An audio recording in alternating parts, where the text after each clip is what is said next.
there's these classical marketing approaches out there and sales and business approaches which never work for me because they were too rigid, they were too old school, like too salesy. I have something and I want you to buy it, and this is not the way I want to do business. So when I think of my coaching offers and everything that I put out there, I actually want my stuff, everything I put out there, to come from a place that is authentic, that is in alignment with who I am, and that is actually,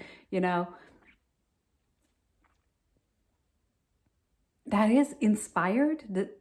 So yeah, yeah, because I know that whenever I'm inspired, I'm feeling something, and it can be from a really good place, like from a place of I've just been in nature, so nature usually inspires me and has me think about a certain topic, and then I can go explore that in my creativity and my writing and my sharing with videos or everything else that I do, or it can actually inspire me to deeper insights that I can use for my coaching work.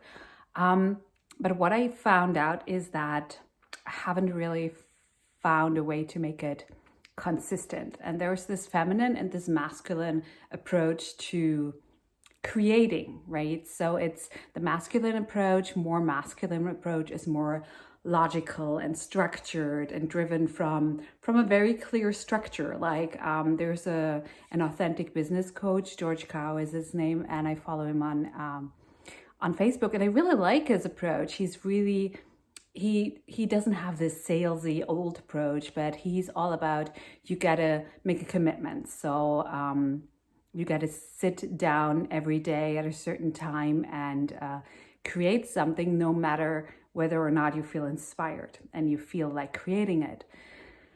And I see a certain value in consistency and structure and sitting down. And still, for me, I feel a lot of resistance when I approach things this way, because, well, yeah, I sit down at this time, but if I sit down if I sit down with resistance, things never flow, things never come easy. And I feel that even though I will get in the habit of creating it and I will put out content, it's not my best content. It's not the most inspiring. It's not the most inspiring for me even to witness what comes out of it. And sometimes most of the time when I just don't want to create something, I have no intention, but I'm being inspired, it just flows. I'm sure you know this feeling when just, and it can even come from a place of being angry. Like, for instance, when you see what's going on in the US right now, again, another incident where the police is treating Black people in a super freaking inhumane way and kind of actually, yeah, killing somebody. So this is also a space where you can be inspired to, or I can be inspired to create content from a place of outrage, because this is outrageous that we're living in times like these, and there's such cruelty, and it's so inhumane and so inspiration, that what I want to say without going deeper into that is that no matter where your inspiration come from, I feel, for me, I found it flows so much easier, more easily, and I like my own content so much better when it comes from this inspired place. So the question is,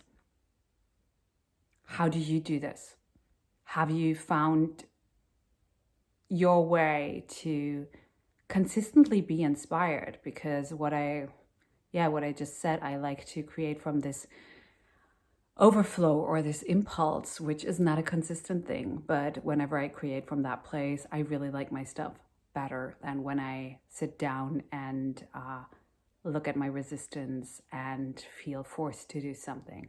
So I've also made it a habit to sit down more often and see what wants to come through. And if something I actually like wants to come through, then amazing. So I'm experimenting with this.